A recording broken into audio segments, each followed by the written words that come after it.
Tetragrammaton.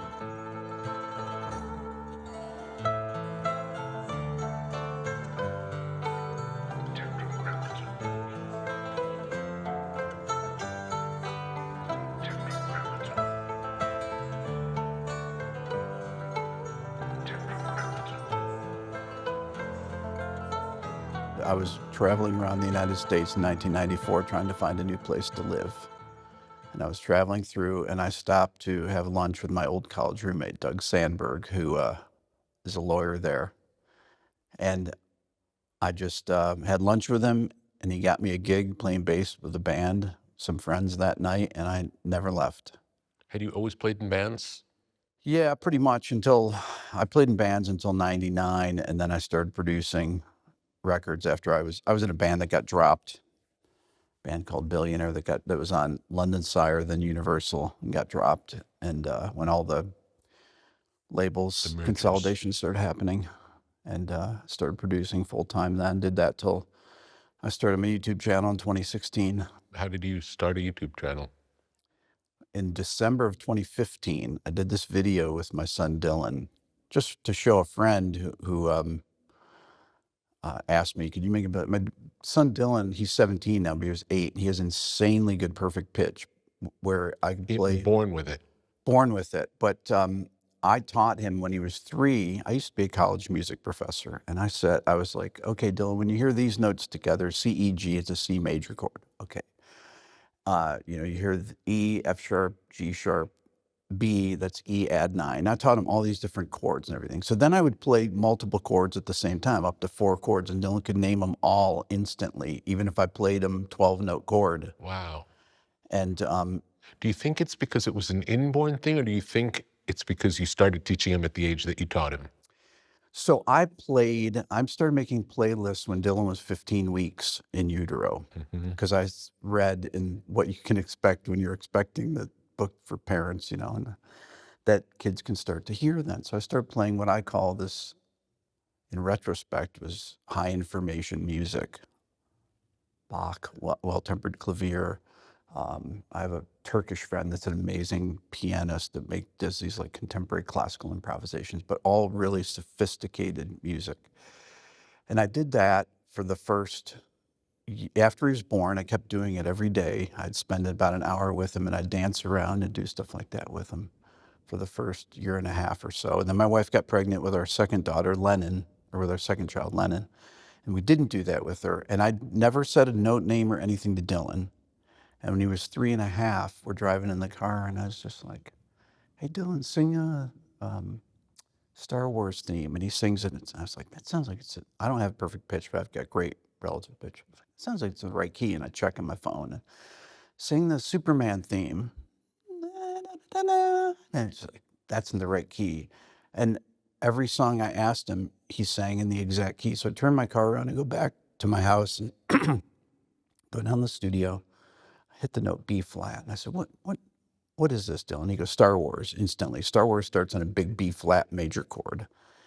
And then I hit the note G, and he goes, Superman. I hit the note C, and he's like, this is the Excavator song or some kid's tune. And then I taught him all 12 note names.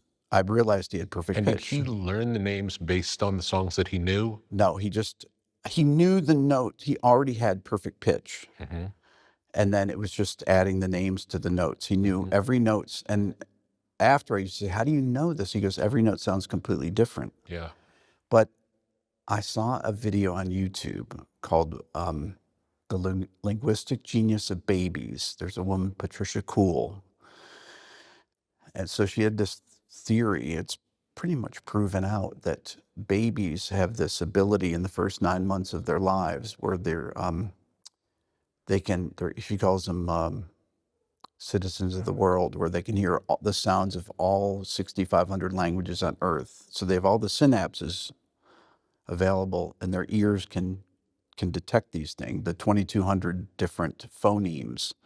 And starting at 9 months, they begin to lose the ability, and then they become culturally bound listeners. So they can only hear the sounds of the languages spoken in the household. But if you expose a child, let's say, to Mandarin, only a few times within that first 9 months, they can hear those sounds of Mandarin. Wow. forever. So I have a theory that all babies can develop perfect pitch up to 9 months of age if they have a certain threshold of this high information music played for them that goes through all the different, they hear all 12 notes, statistically, I guess you would say, above the, the background sounds that they hear. So they hear enough of this music that they begin to recognize that these pitches are unique and have their own sound to them. When I meet people with perfect pitch, there's so many different levels of that. And relative pitch is far faster. So people that have good relative pitch are able to, they're not confused if things are not in tune or not, because so many old recordings are out of pitch. Things that I didn't realize when I was listening to them, I'm sure you've done this where it's like, oh, I want the tempo a little faster. If you're on tape, I'll just speed up the tape machine. You must have done that in some recordings, or Yes. and I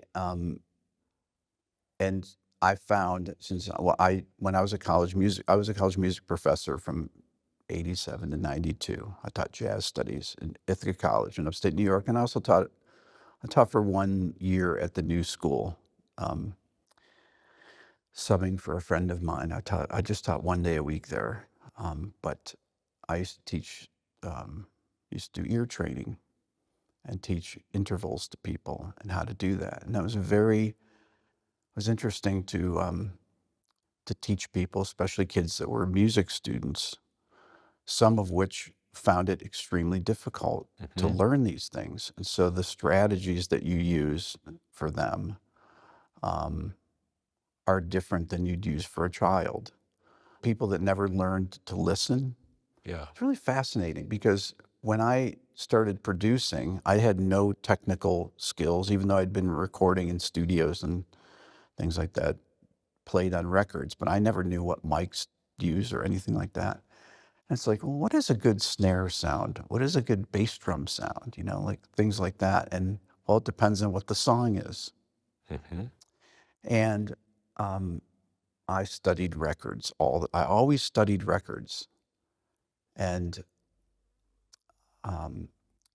but there's a difference between what are these sounds and how do you get the sounds? What are the microphones that you use on them? How do you make a snare drum? How do you make a bass drum? And I always found that coming from a person that learned by ear at first as a musician playing guitar, and then learned what I was doing in music school, and then going back to learning by ear and by asking questions with people about how do you actually do this? How do you get microphones in phase? How do you get, what makes this record punchy?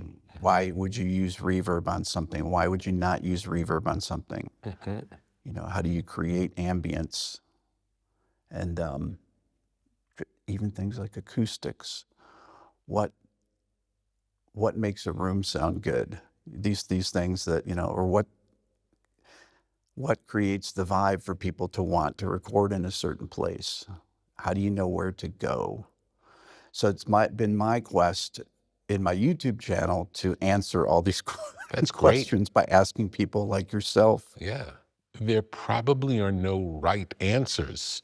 There are probably a lot of answers that are interesting and helpful, but there isn't one right way to do any of it. Right. So you started with the video of your son and perfect pitch. And that thing went insane. It got 80 million views. It was on Facebook. And it was just on my personal Wild. Facebook. Wild. Yeah. So, and people wrote to me, musicians from all over the world wrote to me, how is it possible? It's one thing to have perfect pitch, but Dylan's perfect pitch was so unique because I played chords. I play a chord and he's like, C augmented over D flat augmented, E add 9 over F major. And he would, things that your jazz musicians or modern classical musicians would, even with perfect pitch, could not identify like that. And to me, I saw what the power, I never posted on social media. Would he recognize the shape of the chord, or would he recognize each of the individual notes that made up the chord? Both. Yeah, so it's kind of a combination of relative pitch where Yeah. he hears it as a sound, and then Yes. he can pick out every note, and he can sing every note, no matter what the spacing is. Wild. So I would do things where I'd play these most dissonant chords, and he would, and I did like 4 videos, and one of the videos he wrote on a whiteboard thing I had with his staff. He'd write the notes out and sing them. And Dylan was never interested in music. He took piano lessons for a few years and he quit. He never wanted to practice. And then last year, just turned 17. Last year, he picked up the guitar. He's like, okay, show me a couple things. So like he listened to things all his friends, he listened to whatever 17-year-olds listen to, or 16-year-olds. He's like, okay, show me something on guitar. So I show him an E minor chord, I show him a D chord, and then the next day he comes, show me a couple other things. So I show him a couple other chords and stuff, how to strum. And then he comes down the next day, he's like, I learned Stairway to Heaven. What?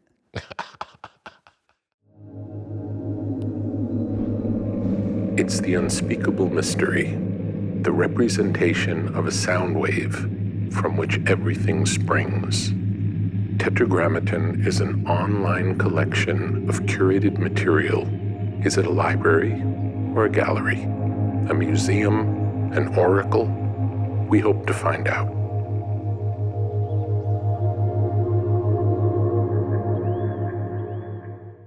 Tell me about teaching jazz.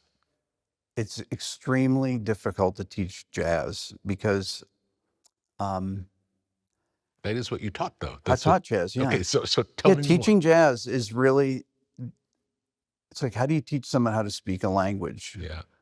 And typically jazz is taught, to me, most jazz musicians learn by learning solos. So just like you'd learn a language, you learn a phrase, then you learn another phrase.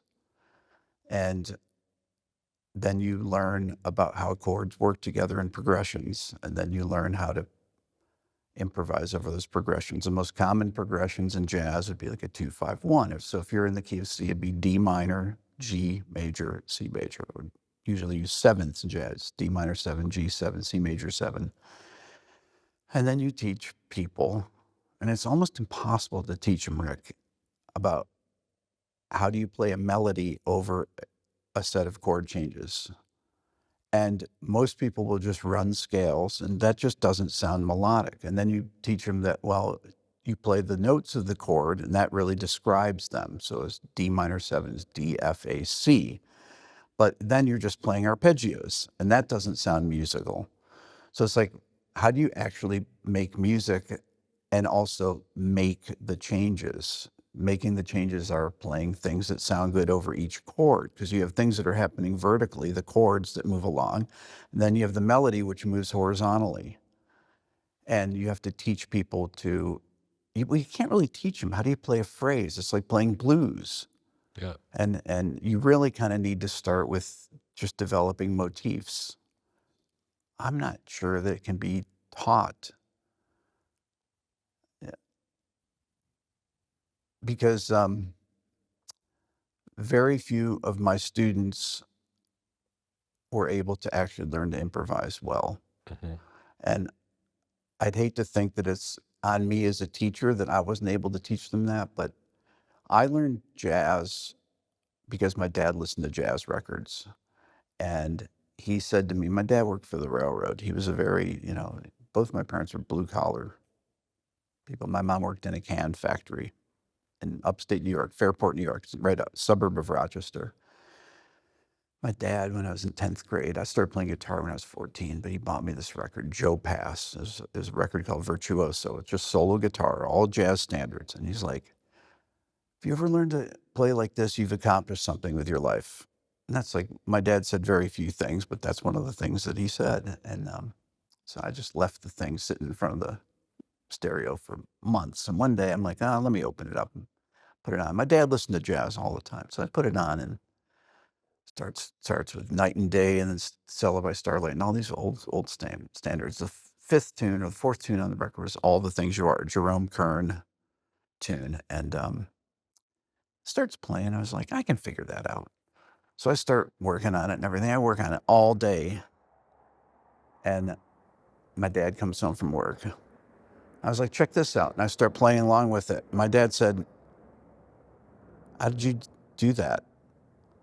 So I just listened to it. I figured out the chords, the single note lines, and the bass walking and everything. I just listened to it. That's his response. He just shook his head. He's like, wow. He was never, that to me was the ultimate praise from my dad. Yeah. So you played along with it. I played along with it. And your dad. My dad couldn't believe it because technically it's incredibly difficult, even today. Yes. And to be able to figure it out by ear, that was the thing, with no lessons, figure out all those chord voicings. And the essence of jazz is pretty much in that one improvisation. Once I heard that, Rick, I was able to, and then I started to take some guitar lessons, some jazz guitar lessons with a guy in my neighborhood and that owned a music store. And he taught me the chords and kind of how the song worked and how the simple melody went, and then explained to me how the improvisation, how Joe was improvising over the chord progression. And he would just keep cycling through and about the form of jazz tunes and things. So learning that taught me pretty much everything about jazz: phrasing, swing, bass lines, comping. It's all there in that one improvisation. It's amazing. So let's go back to after the videos with your son. Yeah. What happened next? So about 6 months later, I had an intern in my studio, and he said, you should start a YouTube channel. I was like, what year was this? It was 2016. So it was June 2nd of 2016. I did my first video. And he's like, oh, I was like, nobody's going to watch an old one. Kind of the early days of YouTube, no? Yeah. YouTube started and it started in 2006, 2005 were the first videos, but really people didn't start using it until probably 2009. Out of print music, videos that you never never imagined existed. Everything is on YouTube. It's really incredible. I say it's where people go to learn things. It's really more than a video platform. And what do you use it for as a user, not as a maker? Kind of like you. I find out of print things that people have put up there. I will watch concerts. I will always am looking for live performances, and I watch a lot of interviews on there.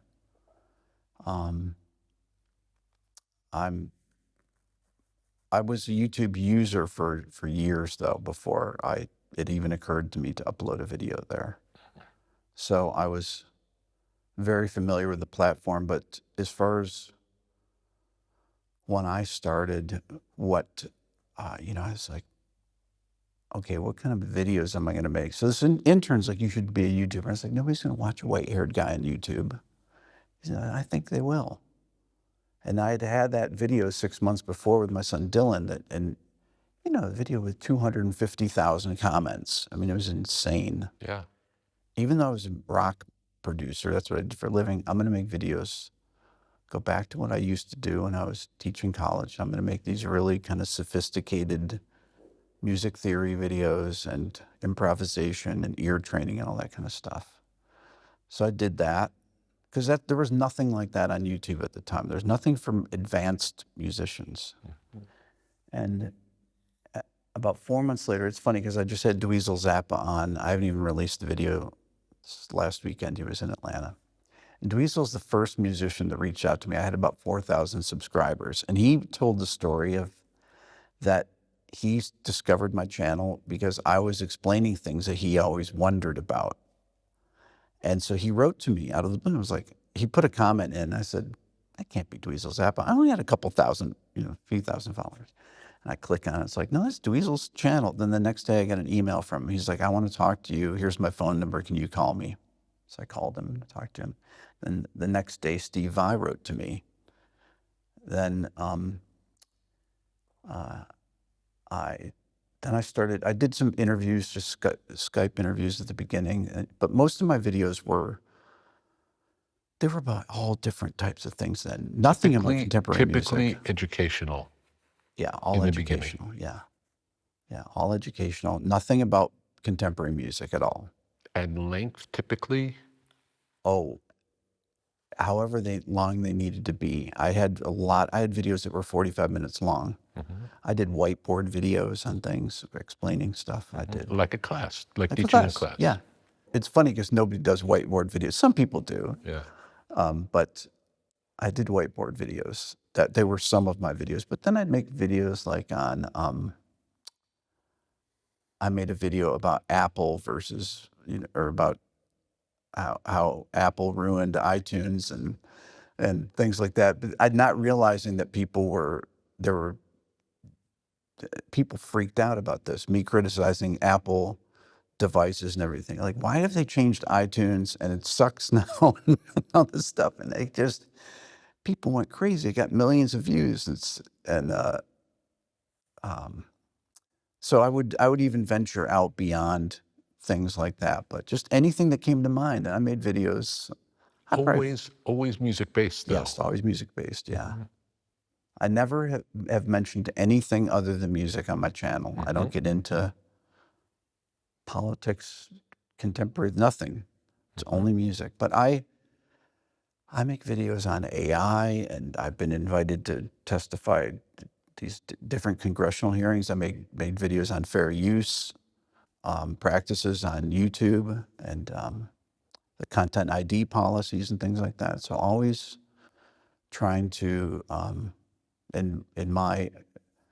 trying to be where modern technology is, and also where the business of music is, in addition to commentary on the Spotify top 10 and how these things work and how streaming works and how people don't get paid.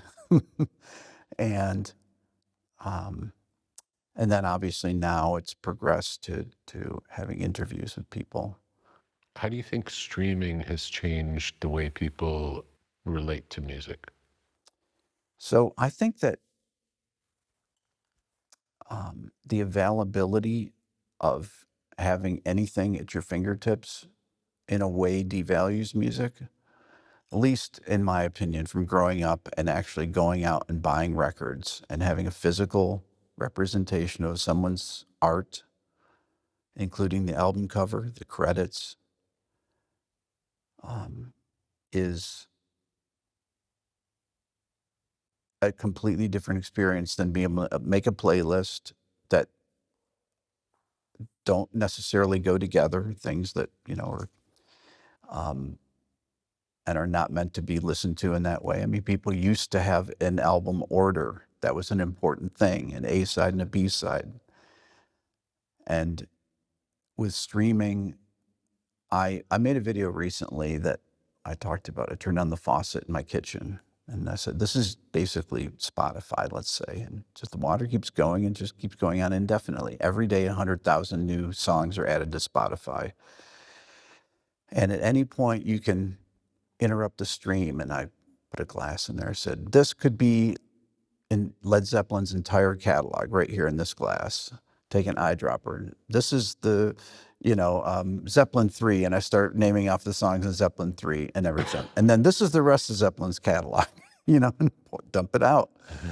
And streaming music in some ways is too available. It's too easy to obtain. Yeah. And So the scarcity element has been taken away. yes, And the scarcity element made it desirable. You wanted to get it. yes, You had to make effort to get it. yes, And because of that, it had value. yes. And, maybe I had, a Jimi Hendrix record that my friend didn't have, but he had a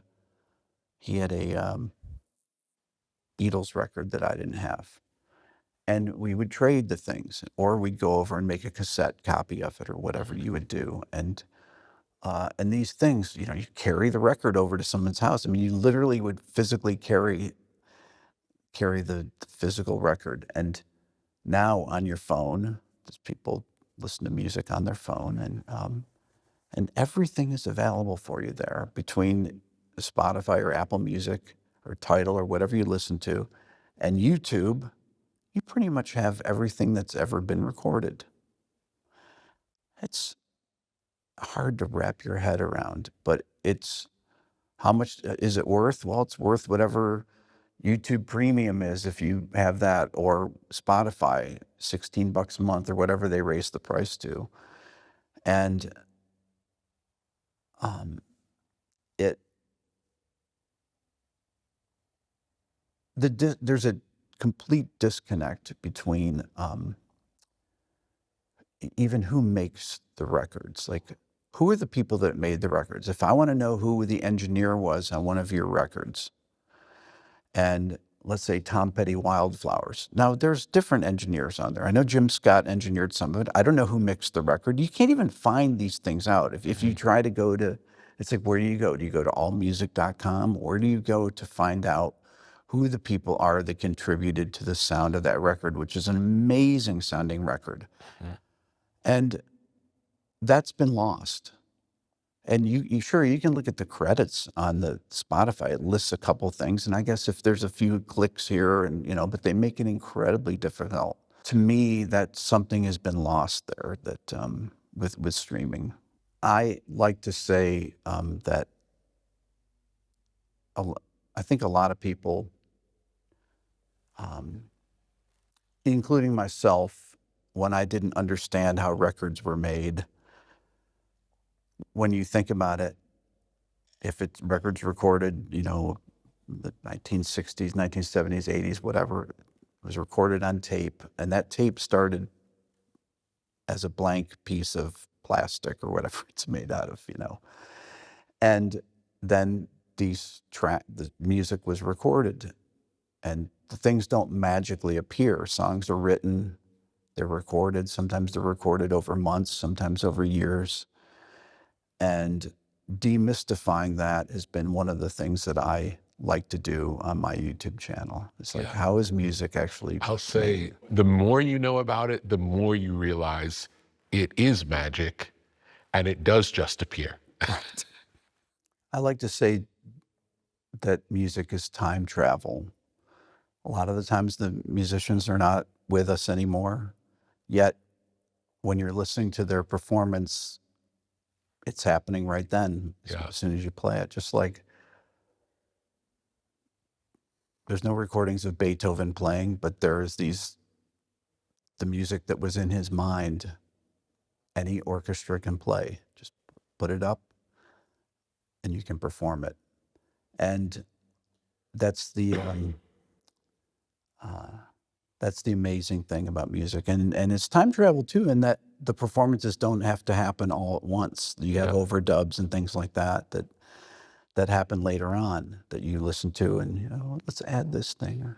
I find that to me, that is what the job of a producer is. And everybody kind of comes to it in their own way, but ultimately, this is a good performance, that's not a good performance. This is a good vibe, that's not a good vibe. Yes. Yeah. I've, through interviewing producers, I think it's really important. I only interview people that I'm interested in. I've done very few producer interviews. I've interviewed Daniel Lanois, Brendan O'Brien, Butch Vig,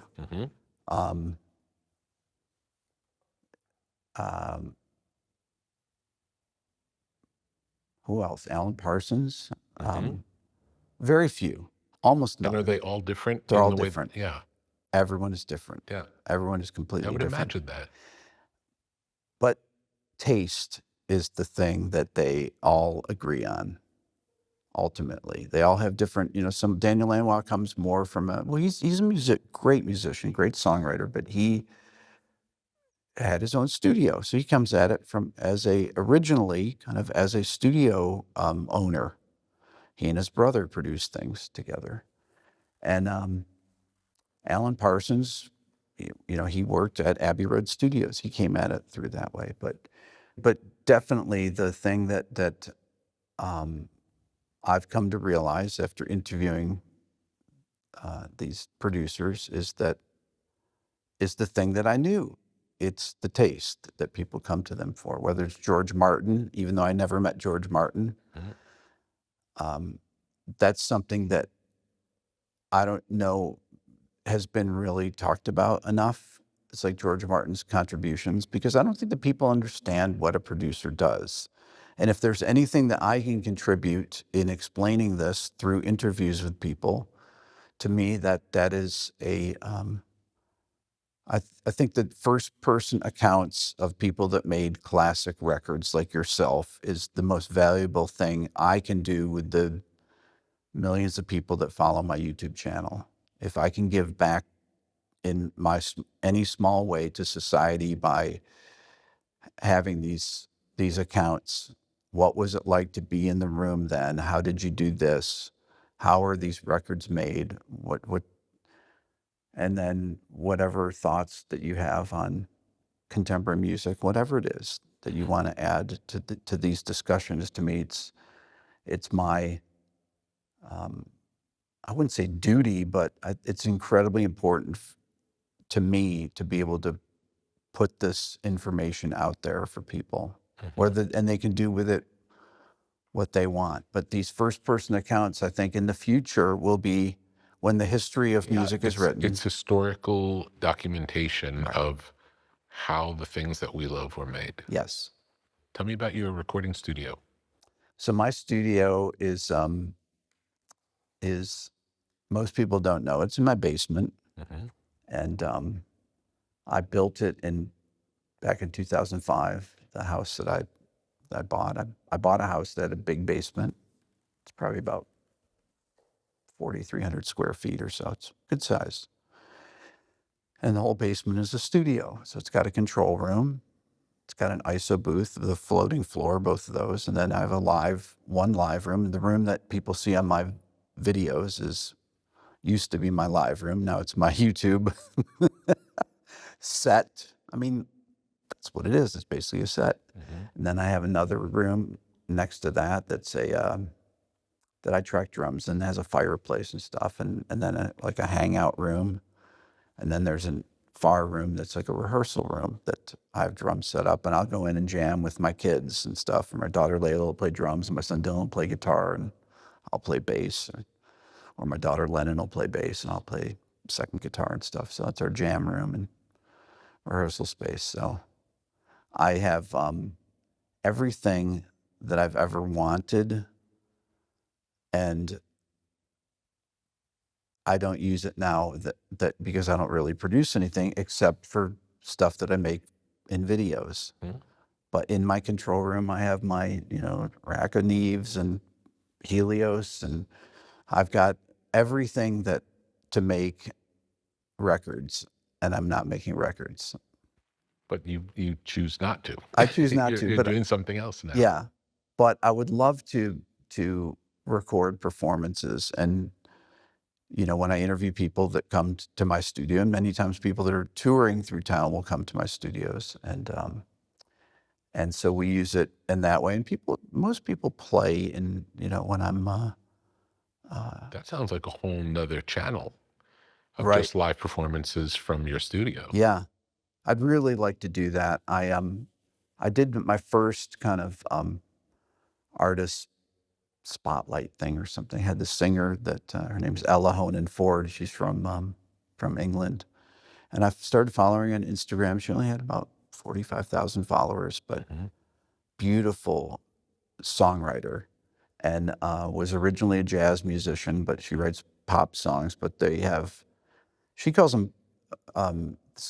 I started to do a cover of Wichita Lineman, and she calls them forever songs from that, like the early 70s and stuff. Yeah. And she writes these modern songs that sound like forever songs that have beautiful melody shapes and incredible chord progressions and things like that. And so I did an episode with her. She happened to be in New York when I was there a couple weeks ago, and I had talked to her on the phone, and she's like, "Oh, it's too bad you're not going to be in New York." And then I was like, "Oh, I actually am going to be in New York." And so I had her come by the studio where I was doing another interview, and I talked to her, and she played a couple songs, and I made a video of it. Great. And so I'd like to do that with bands and things and have people come into my studio. And Great. so that's kind of something in the future that I want to do. Do you remember your first memory of music as a kid? Yes. My first memory is my grandfather playing guitar, probably in the mid-60s. And we'd go over to my grandparents' house. He was from Italy. He was from Sicily. He and my grandmother. All my grandparents came from Italy. And he would play his acoustic guitar, and he'd kind of play a lot of traditional songs, either Italian folk music or, could be the Star Spangled Banner or something, or American folk music he would play. And he'd play chords and melody at the same time. And I would sit right in front of his guitar and watch him play. And I was mesmerized by watching his How fingers. old do you think you were? Probably 3, something like that. And my mom's, my Aunt Penny would play the piano. My Aunt Marion played the violin. My Uncle Al was a bass player.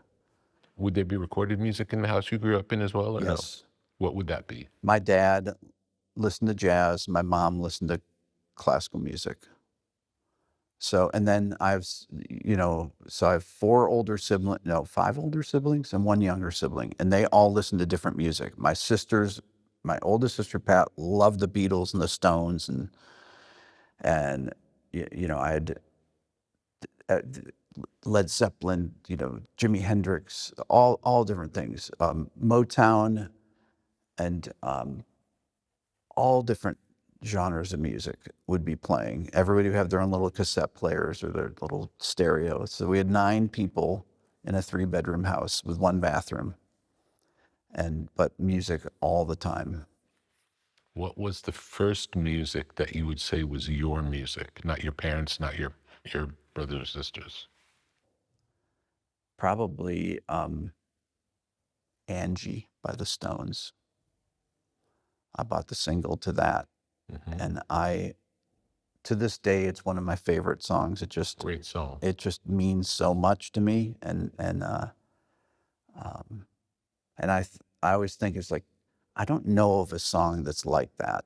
To me, it's such a unique song. Something about it is just the lyrics. Keith Richards never played a guitar. This is such a unique guitar part for him, and it sounds amazing.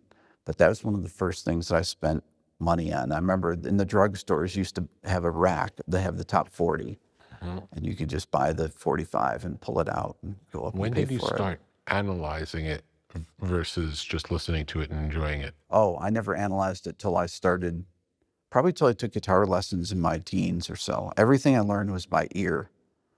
That's the thing, is I think people think that I'm a theory guy. Most of the names for things I learned for the most part in college, like what things were. So all my learning was done by ear. All the guitar stuff I learned, I started on cello when I was in 3rd grade. I took this musical aptitude test called the Seashore test that they had in 2nd or 3rd grade. They gave it to all the students, and the people with with the best ears got to play string instruments, and then the next group got to play wind instruments and be in the band that was the next year. So I remember going with my mom. I got selected, and they had the 4 things: cello, violin, and viola, and not bass yet, because you weren't big enough to play bass when you're in 3rd grade or so. And I got to pick one instrument. As soon as I heard the cello, I was like, I want to play that. So I started taking cello lessons. And I did that until 6th grade. Then my orchestra director asked me if I wanted to play the bass, and I moved to bass, to upright bass. And then guitar happened. The summer of 8th grade, I broke my ankle first week of the summer, and I was stuck for 13 weeks in a cast, couldn't do anything. And there was a guitar sitting in the corner that my brother got from a buddy of his, and a little chord book, Mel Bay chord book. And I was just like, pick up the guitar, look at the chords, and start. And since I already played the cello and the bass, I didn't go through that period of calluses or anything. Yeah. I started picking up, I was like, oh, that sounds like, first chord of this song, or that sounds like Led Zeppelin, that sounds like Boston, or that sounds like Queen. And then I started being able to pick things off records pretty immediately. Once I've, figured out how to tune the guitar and everything, and I was obsessed. That was it. For all through high school, I was obsessed. I started playing in bands 6 months later. When was the last time you played cello? I played cello on a record, I want to say, in probably 99 or so. I rented a cello to And play. what was the experience of going back to it after not playing it for years? It was weird. It was, but I could play it. I could, I knew the notes I wanted to play and I knew where they were. But it was fun. I'd like to get another cello. What would you say you've learned through posting videos? A lot.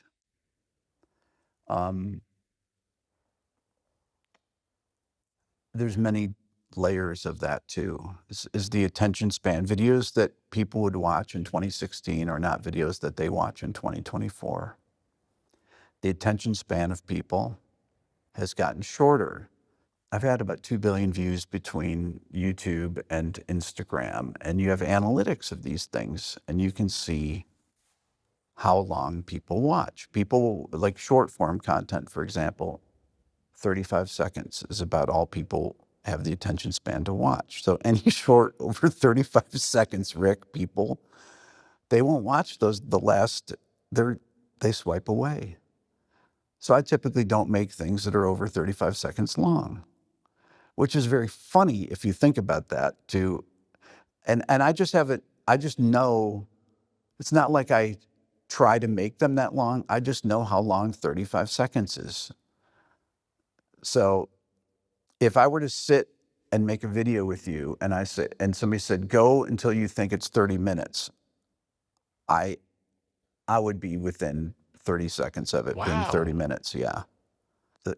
The topics of videos are wildly different. I mean, I didn't make any content about contemporary music until I'd had 200,000 followers on my channel, subscribers on my YouTube channel. And up till then, what would it be? Before it was contemporary, give me examples of what it would have been. I would do things like a breakdown of the string parts of the Shawshank Redemption, Thomas Newman. Here's this scene, and I would do a recreation where I would play all the parts that the orchestra would play. Take one scene, the Stoic, the original scene where they do the flyover of the prison when they're all arriving, and I'd do a piano reduction on the screen, have it going, and I would talk about the orchestration, and I'd show when the Hadley, the evil guard, Byron Hadley, comes on the screen, and he goes to this really ominous kind of sounds, and I would say why he did this. And then I interviewed Thomas Newman later on, and we talked about all these wonderful film scores he did: American Beauty and Shawshank Redemption, 1917, Finding Nemo, and to get to ask him about those things and talk to him about why did you choose these things. And he starts out and he played the very beginning of the video, he plays the American Beauty theme on the piano, the wonderful piano, mysterious introduction. And I hear it and I said, did you play it on this piano? And he goes, yeah, I think I did, because it was at the Village. And he recorded it there because it sounded exactly like, because I'm sitting there and he's playing it. It's like, that sounds exactly like it's like on the same piano. He says, yeah, it was on this piano, which is really amazing because on many levels too. So cool. Yeah. Early videos, I would do that or talk about modes of the double harmonic major scale or something. And I would do a little example. I'd write an orchestral piece based on each one and talk about that. That's the stuff that Dweezil loved. So when you say not contemporary, you mean not pop music? Not pop music. No. Nothing. I never made it about a rock song, a pop song, about anything. Never talked about it. So it was all based on classical music, jazz as well? Yes. Classical music and jazz. And then one day, it was like the 28th of January of 2018, I started a series called What Makes This Song Great? And I started doing breakdowns using multitracks of famous songs. Where would you get the multitracks? I got them from somebody back in the early 2000s, some guy at a studio. I won't mention where the studio was, but I'd gone to do a to work on a record. It was something for Geffen, and I walked in, and the engineer at the studio was playing the multi-track of "Smells Like Teen Spirit." It was just Kurt Cobain's voice. I was like, "What is that?" "Oh, it's the multi-track that smells like Teen Spirit." "Where'd you get it from?" "I can't tell you." I was like, "Well, solo some of the other tracks. You solo me, or the bass, or the drums, and everything." So I was like, "I need that." Rick, he had thousands of them Wow. on a hard drive, and I convinced him. I traded him 2 samples, and he traded me the like 2,500 songs for a kick and a snare that last each of them that long. That's unbelievable. Yes, and so I was like, I have a second channel, Rick Beato too, that I would that I started right at the same time I started my first one. And I would go on at 10 o'clock at night on that second channel. I only had a few hundred subscribers, and I would try new material on there, kind of like a comedian would. And I never would label the things. A lot of times I would take the videos down.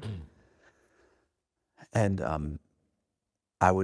one night I played multi-track of All the Small Things by Blink-182. And there's in the layers of everything that Roger Manning plays this octave keyboard part that becomes a dissonance, sound like a Moog or something. And it's a beautiful little, just single note thing, octaves alternating, do do do do do do do do, and it creates this dissonance. It's on the 3 chords in the chorus, and that really makes this tension of the chorus with the harmonies. It makes it happen. It creates this flat 9 interval. It's very dissonant. And one of my friends was listening, my friend Rhett. He's actually was my intern that got me to start my channel. He goes, "You should do that you should make a series like that. You should make a video like that for the main channel." And I was like, "Yeah, call it What Makes This Song Great." So the next day I did a breakdown of that song. And then I did about 5 videos in a row of breakdowns. I did Every Little Thing She Does Is Magic, The Police. I did Kid Charlemagne, Steely Dan. I had the multi-tracks, all these things. And each one I'd play Larry Carlton's solo of Kid Charlemagne, and I notated the drum part that Bernard Purdy plays on it, and Chuck Rainey's bass part. I notated them on the screen just for and the keyboard part. And the thing just blew up. All these things, and I started getting 1,000 subscribers a day, and it never stopped since then. Wow. I did 105 episodes of it, song breakdowns. And then I started telling I'd always told stories on my YouTube channel right at the beginning. I told a story about not getting into college for music when I first auditioned. I failed the audition at 2 colleges. And I lied to my family about it, and I said I got in. And the only reason I got into college was because I was really good in track, and I got a scholarship to go to school.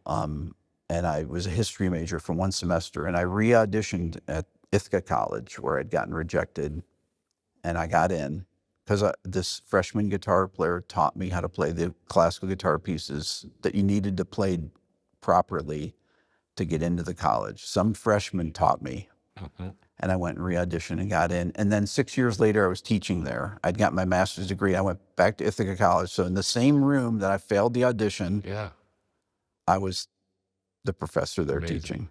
So I told that story, and I'd never told any of my siblings because I forgot about it. My parents were deceased at that time. And I said, "This is a story I've never told, even to anyone in my family." Yeah. And I told it on my channel. Did your family ever see it and respond? Yeah. Tell me about that. Yeah, they were blown away. Yeah. And I was so embarrassed. I had so much shame about that, Rick, that I hid the letters. And I didn't tell either of my parents about it. But since the track coach got me in as history major, I went there to Fredonia State University first semester. I went to the guitar teacher, and she would not take me on as a student. I said, "I really want to re-audition and become a guitar major." And she's like, "I don't have time to teach you." So then I had this guy in my dorm that was a great classical guitar player, freshman, and he goes, "I can teach you these things to get in." And he taught me how to play proper classical guitar in like 5 weeks to re-audition back at Ithaca. My dad's like, "Why are you re-auditioning if you just got in but last time?" Because it's a new year. And I lied about it because I was embarrassed. And And that was a real pivotal thing. It really made me question my the shame of that, because I knew I was really talented, but I just didn't have any training in that. And my guitar teacher at the time didn't know anything about classical guitar, so I couldn't pass the audition. And they didn't want to know about your aptitude, your abilities. It was like, can you play these 3 pieces in 3 different style periods? I don't even know what 3 style periods are. So Yeah. How has your relationship to music changed over the course of your life? I don't know if it has. I love I have the same feelings, Rick. Anytime I listen to a song, if I've heard it a million times, it never changes. It always does the same thing to me. I never get sick of things I've heard, and I always want to listen to new music. And I want to see if I can get that same feeling that I had. It's tough. That's one of the things about streaming, since everything's based on numbers. It's usually things that are the least common denominator that are the things at the top of the charts, and they're things that blow up in TikTok and then they transfer to Spotify. And in the old days, when things were decided upon by A&R people for good or bad, people would take chances on things that may have been, strange. And music was what got pushed, got determined by the people that ran record labels. Ultimately, things would either connect with people or they wouldn't. Why did Blood Sugar Sex Magic connect with everyone? What was it about that record that, like, I don't know that you can say that it's a particular thing, right? It just did. Yeah. The songs just connected with people. But trying to find something like that, like, is there another Blood Sugar Sex Magic that's being created today? I haven't heard it. Maybe there is. Maybe I haven't listened to enough things, but music is not made in the same way it was then. Yeah. I said in the same video, I said that music is too easy to consume, and it's too easy to make as well. It's just too easy to fix things, to fix performances. And I think that people, not everyone, but people can go overboard with these things. Instead of getting performances, they will do 80 takes of a vocal and comp it together, And yeah, comping has always existed in music, but when you were recording on tape, sometimes you just had to live with the imperfections because you didn't want to go in and try and fix one little thing that somebody might have been bugged by. No, we're not going to take a chance doing a punch in on that. It's too risky. That's just the thing. But also, I know that we would, make a slave multi-track of 24 tracks just to do 1 million vocal takes. Sure, if we needed to. Yes, exactly. We would do whatever we would need to do for Whatever it to be as good as done. it could be. Yeah. One of my friends says that people say things that are aspirational, but then they vote. I say this, that they vote with their attention. If I put out a video and within 12 minutes, I know how well the video is doing because I have so many people that watch my channel. You have massive amounts of data, and that will, from doing this, it's like, oh, this video is not performing well. I might change one word in the title, and then all of a sudden it doubles in views. I mean, it's amazing the psychology of the viewer, that the title or the thumbnail, you do an A/B test with the thumbnail, and a different thumbnail will all of a sudden make the video blow up. I had a video that I did. It's probably like 3-4 years ago. It's one of my favorite videos. I did a remake of the good solo of Stairway to Heaven. So I brought in a friend of mine to track the drums. I said, listen, I called my friend Jack. I'm like, hey, I need you to come over and play exactly what John Bonham played in the solo section. He's like, what do you mean? I said, every fill the same. So we tracked along with the record and everything, so it'd have the same feel. And then I played all the other parts, right? I played Jimmy Page's guitar parts, the keyboard part that John Paul Jones played and everything. And I played what I thought Peter Frampton would have played if he played the solo. Then I had my friend Phil X play what he thought Eddie Van Halen would have played. And then I had Eric Johnson played a solo that I called Eric. He would play. That he would play. I said, Eric, would you mind playing on this video? And he's like, what do you want to do? I said, I want you to play on Stairway to Heaven. He goes, what do you mean? I said, like what you would play. And I said, just imagine your 15-year-old self playing over Stairway to Heaven. Okay. I said, but you have to film it. Okay, no problem. So we make this video, and so it's the first part of the video is creating the backing track, and then I play my Peter Frampton. Phil does his Eddie Van Halen thing. He's got a Van Halen guitar, and he basically combined different elements of Van Halen solos and does this incredible solo. And then Eric played his solo over it. We put it out, and then Eddie Van Halen died the next day. But that video, to me, is one of my favorite videos that I've done. And once a year, it just blows up in views, and it'll get 1 million views in a month or so. What do you attribute it to? I don't know. It just, somebody will watch it, and it just connects with people, and they share it with people so they continue to get views every day forever. All the videos do, really. Can you describe what it is about the music that you love that makes you love it? I would say that I love different things about different types of music. Some music I listen to because I just love the melody or love the lyrics. Some music I listen to because I love the sound of it. There are records that I love the sound of it, but I don't like the music, that I've listened to many times. I'll listen to records because they sound amazing. And maybe that's my producer brain. What are your music listening habits like, not work related? Or is there music that you listen to that's not work related for you now? A lot of times I listen to stuff that my kids listen to. I'm constantly searching for new music.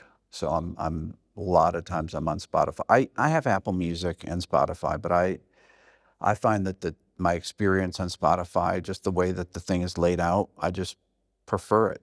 That it's easier to make playlists, and I'll look for new music on there. So I'm constantly looking for new things. I try to find stuff that is not.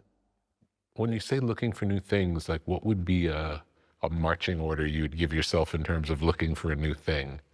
Would it be a genre? Would it be what would it be? No, it could be anything. Like sometimes I'll go down and look through indie rock bands. I like to look for things that are that have 100,000 or few monthly listeners.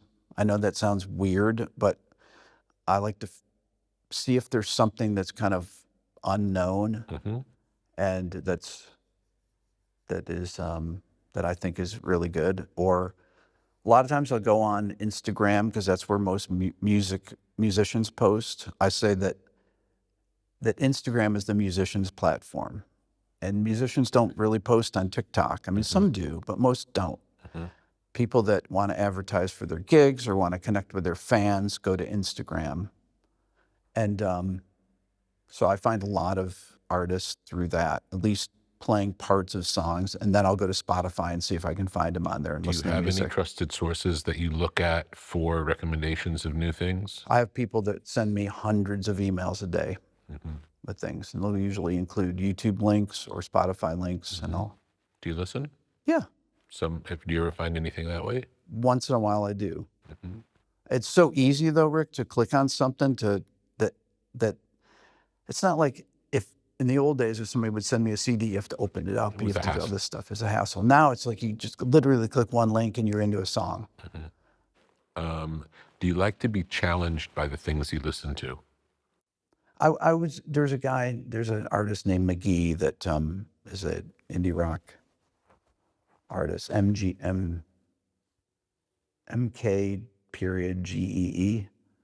that is a singer and a guitar player, and it's kind of um, lo-fi guitar rock, and what he's playing and is really beautiful. The odd kind of chord progressions and stuff. And I'm listening to it on my phone and it sounds cool. And then I put it in my car and it's like, God, this is too lo-fi to enjoy in the car.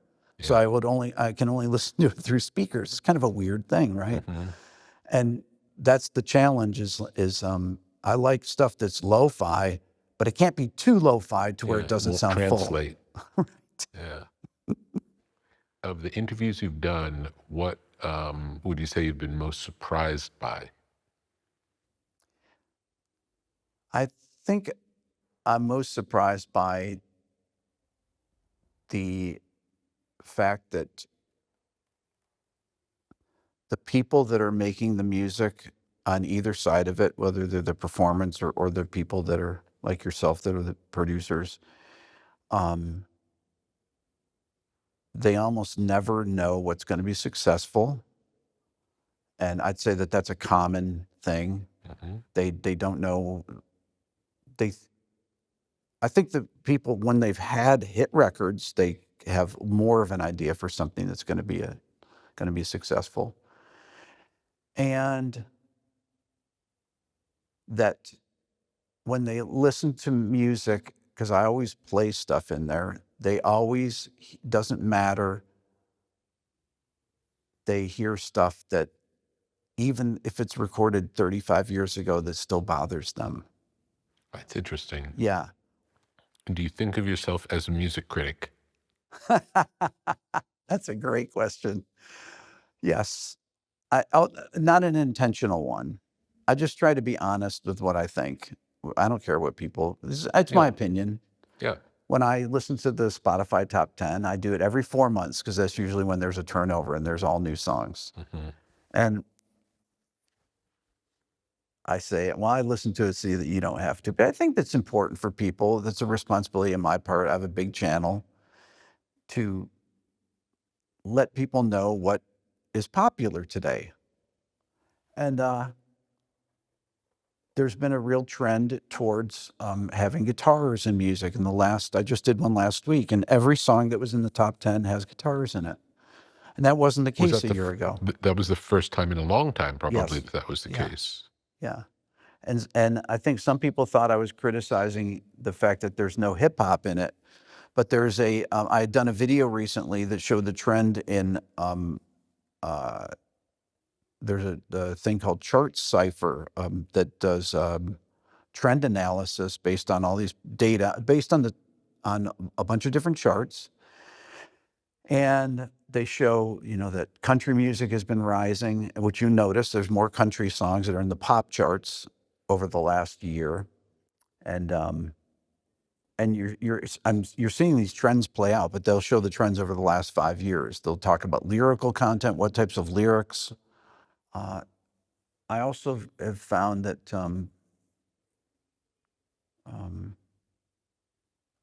it's funny, some videos I make, there's no commentary on what I say in the video. It's people's post their own experiences. I always say that the comments are really about the people writing them more than they are about what I'm saying in the video. It's a reflection on that. And I think that's the thing about social media is that,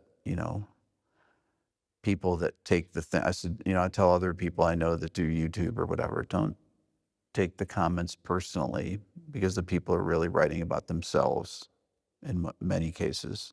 It's not that I don't appreciate if somebody likes something or whatever, but when somebody writes something that may not be, that disagrees with you or whatever, many times they're writing about themselves. And if you read the comments with that in mind, they have a different ring to them. Are certain types of music more popular on your channel, or is it agnostic as far as the content goes? People don't like jazz on my channel, even though That's interesting. even though my channel started as that. When I interview a jazz musician, I interviewed Keith Jarrett, I interviewed Ron Carter and Pat Metheny and Brad Meldau. I've interviewed a lot of the great, jazz legends. Those interviews do really well. But if I were to make a video on anything related to jazz, they just don't do well. But that doesn't keep me from doing them. Good. Yeah, I don't care if Yeah. people like that, like it or not, But yeah, that jazz does worse than anything. But every single video has its own algorithm. If I interview somebody like somebody from prog metal scene, the band Polyphia, Tim Henson is a friend of mine that's been on my channel a few times. Great guitar player, young kid. That's 18 to 24 or 25 to 34. That's the demographic. That's how old he is. And that's the people that watch that video. And people that are in the older demographics don't watch that. If I have an interview with Jimmy Webb, people that know who Jimmy Webb is will watch that video that you are that interviewed age. Jimmy I Webb? interviewed Jimmy Webb. How was that? That was amazing. Wow. Oh my God. I'm a fan. I love Jimmy Webb. Yeah. And I'd made a video on Wichita Lineman on the song. It's one of the greatest songs. Bob Dylan called it the greatest song ever written. Wow, I didn't know that. And to me, that song sounds as great today as it did when I heard it in 1968 when it came out. And Jimmy's wife wrote to me and I was like, oh my God, I'd love to interview Jimmy. So I went up to the power station in New York and interviewed him there. And we talked about that. It was funny because he said that Glenn Campbell had recorded the track, and Jimmy's like, I wish that I had this idea for this part, and you had this organ, like electric organ or something, and he played it for Glenn. He's like, oh, we need to put that on the song. And he said the thing weighed 500 pounds, so Glenn called this moving company to come over and move this organ to the studio, and Jimmy's like, it's really low in the mix. And so then we played the song, and it's like, it's actually the loudest thing in the mix. He goes, oh, just in my mind, it was low in the mix, but it's when they're doing the B flat to C chord and the little post-chorus interlude thing, and it's funny that he goes, I just remembered it being really low, but it's really an important thing, And he's like, I played that on the recording. All-time favorite artists? Beatles, the Stones, Zeppelin, Queen, Peter Frampton. I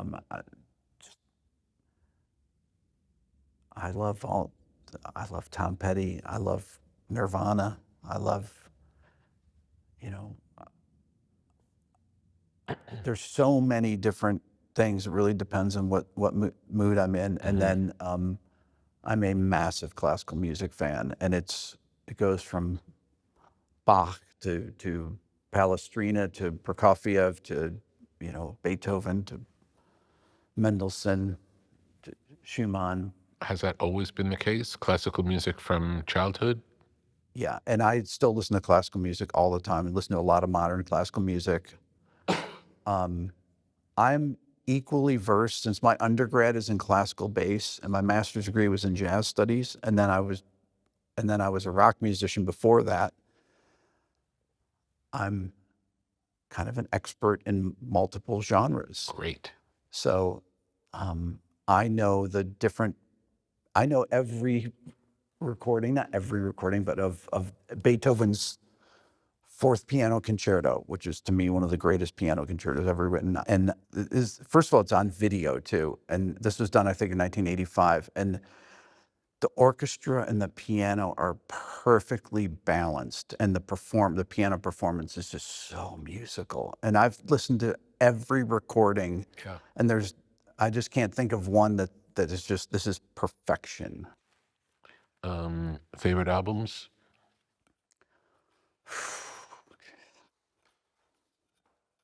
John Coltrane, Johnny Hartman. It's one of the best sounding one. records ever. That's tough. That changes all the time. Beatles Revolver. that to me is Revolver and Rubber Soul are just two of the most brilliant records, and made pretty much back to back. Still can't even fathom how those guys came up with song after song after song after song like that. How do you do that? I don't know if music can occupy that place in the culture anymore. I've made videos about this, that I think kids are so connected to the screens that it's very difficult for music that it doesn't have video associated with it to penetrate into culture in the same way. And I also think that that there's very little shared music experiences anymore, since everybody has suggested things through algorithms, that people are siloed into different things. I did a series of videos on top one-hit wonders of different decades: 70s, 80s, 90s, 2000s, and then 2010 to 2020. All the videos would have millions of views. 2010 to 2020, people are in the comments, I've never even heard any of these songs. And because they have no shared experiences anymore, because there is no radio, there's no MTV, there's nothing that people are like, oh, I know that song, I've heard it a million times, I've heard it in the grocery store, I've heard it on TV, I've heard it here and there, and now people rely on these, the labels have outsourced the promotion of records to TikTok, essentially, which is, and I just don't think that I don't know if there's even another way to do it other than that. Kids will listen to a 15-second clip and they'll use it, and these things will blow up and get millions of streams, and songs get big because of that. I talked to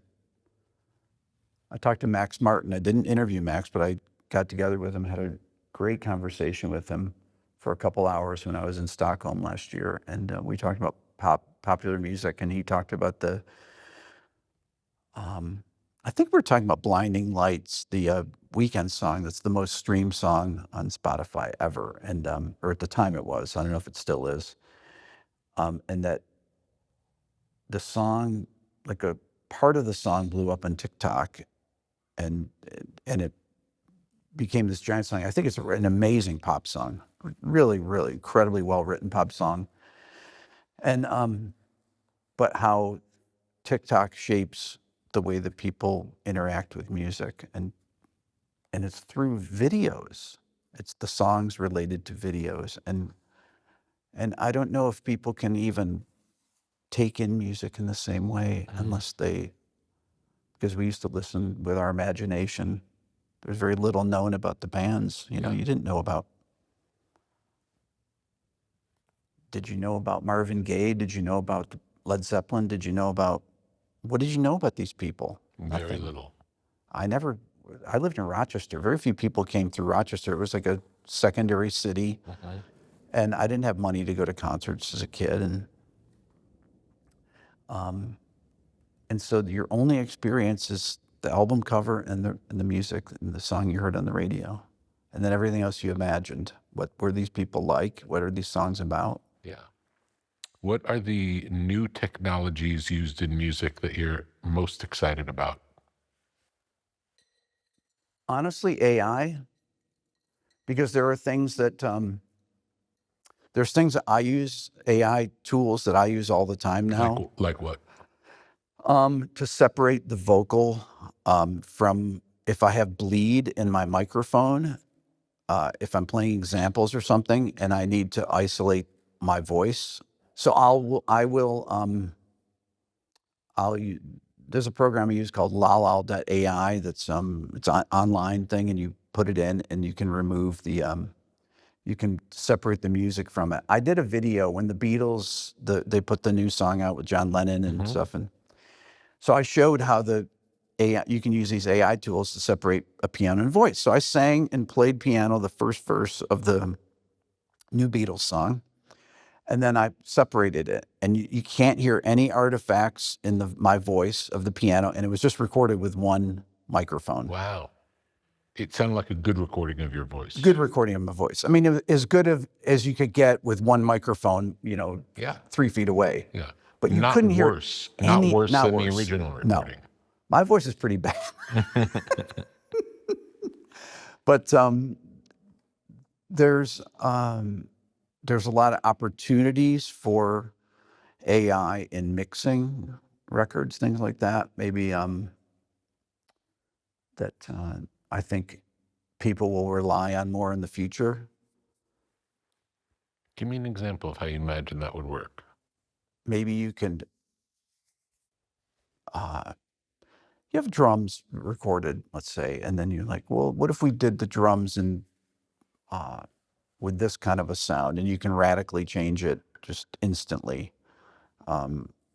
using the drum performance. That something that might take you 30 minutes of, I want my drums to sound like a Chad Blake recording, like everlasting, like like the Black Keys or something. I want something that sounds like that, and all of a sudden it'll change the bass drum to be like a Chad Blake kind of bass drum and distortion on the snare. Or I want my drums to sound like Andy Wallace's drums on the Bulls on Parade or something that he mixed, the Rage tune, and that will change the drum set to be in a room like that. Or you don't know how it feels. I want the drums to have that kind of a sound, and it'll just change them. It'll create that. It'll create that room sound, and get the balances just right, the EQs and everything to sound really, really fat. So I think that that's a good use of AI. Universal Audio is making these microphones now that model different mics. Like they have these small diaphragm condensers that kind of have a neutral sound, and then use one of their plugins to get a KM84s or something. Or you can change them to AKG 451s or other small diaphragm condensers. They have an SM7 mic that looks kind of like that. Can you do it after, or you have to do Yes. it? So you can record it and then change the sound of the mic. Yes. That's really interesting. Yeah. So those are, to me, really interesting technologies. Those modeling. That's definitely modeling technologies. Now, I own these microphones as well. So for me, the need to do that is not as great as a kid that can't afford to buy these things. To me, it's a great, I think these are amazing tools. And also for people to kind of get familiar with at least a close facsimile of what these microphones that people like us have been lucky enough to be able to use in studios that are not even really hardly available nowadays. Like a KM84, now they stopped making them in 1992, and most of them are pretty beat up. Neumann actually made me. I went to Neumann last year. I did a show in Berlin, and I went over to Neumann to do a little factory tour and stuff. And one of the guys there said, is there any mic that you'd like to, wish that we would make? I said, yeah, I wish you'd make the KM84s again. And he started laughing, and I said, why are you laughing? He said, because we have enough parts to make 60 match pairs. And so we're going to do that. And I got one of the match pairs. Wow. And they, and these are new old stock. So the bodies, everything. So these are exactly brand new KM84s. Incredible. Which is really cool, Yeah. to hear what. Super cool. Yeah. Are there any other forms of art that impact your music listening or bounce off of the way you react to music? I believe that, to me, visual art and understanding of different style periods of art, of visual art, and understanding how they overlap with the musical style periods is really important. So I'm, the Baroque era in music and the Baroque era in art was 1600 to 1750 roughly. Some of the eras, impressionistic music and art, that some of them that don't exactly overlap. Renaissance music, Renaissance art kind of did, but they're different. They're kind of three separate um, periods of Renaissance art. And I'd like to know how history and art and music all relate to one another. Did the French Revolution or the American Revolution affect composers? Did they even know about it? Mozart lived from 1756 to 1791. The French Revolution started in 1789. Beethoven, 1770 to 1827. What was happening? He was obviously a fan of Napoleon at first, right?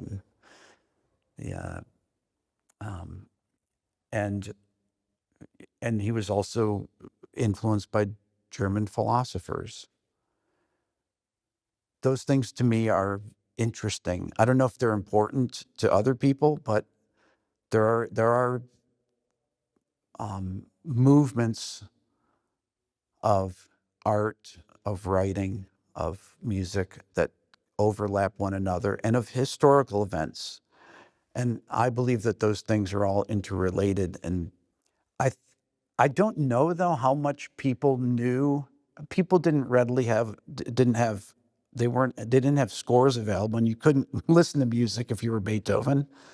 And you just could experience it through reading it, either through playing it or through just looking at the score. And Beethoven, when he was deaf, the thing I like about that fourth piano concerto, that was the last piano concerto he performed. It was a concert, December 22nd, 1808. He performed a concert where he premiered the fourth piano concerto, the Fifth Symphony, the Sixth Symphony, all these pieces. It was a 6-hour concert, and it was, to me, probably one of the greatest concerts of all time. But it was in the wintertime in Germany, and it was the last time, I believe, that he performed with an orchestra, because his hearing had gotten so bad that he couldn't perform anymore after that. And he conducted, and but that there's a beauty in when he was losing his hearing. I'm totally on a tangent here. His pieces, to me, opened up again, and he started writing for extended ranges in the music when when they think he was completely deaf. His late string quartets used the full range of the instruments, as opposed to some of the pieces that, he lost his hearing from the top down. It's interesting to see how as he got more and more deaf, how his writing changed. When is it better not to know how to play an instrument to play that instrument? Where are the lines of expertise versus innocence? I think ultimately, doesn't matter what the genre is, whether you know music or don't understand what you're doing. To me, the best musicians play instinctually. Even if they know everything that they're playing, it's still always based on how they're feeling at the time. So even though I know every note, if I'm improvising, I know all the notes I'm playing, I don't think about it. It doesn't occur to me. And I think that most players, the greatest ones, are just play intuitively. So it doesn't matter whether they have the training or not. I think that intuition is the biggest part of, the most important part of music. And just being in the moment is really, is incredibly important. I interviewed Vinnie Colaiuta, who's one of my old friends. I've known Vinnie for 35 years. And I said, Vinnie, talk about flow. It's the first thing I said to him. He goes, thought is the enemy of flow. And he just improvised that, because that's what Vinnie does as a drummer. He's just so, He doesn't have to think if he's playing, you know, in 27/4 or whatever. He doesn't think about that. Yeah, he might think about it for a split second, and then it's just all feel. He doesn't have to think about it. Ultimately, it's just whether you know what you're doing or you don't know, you almost need to play like you don't know what you're doing.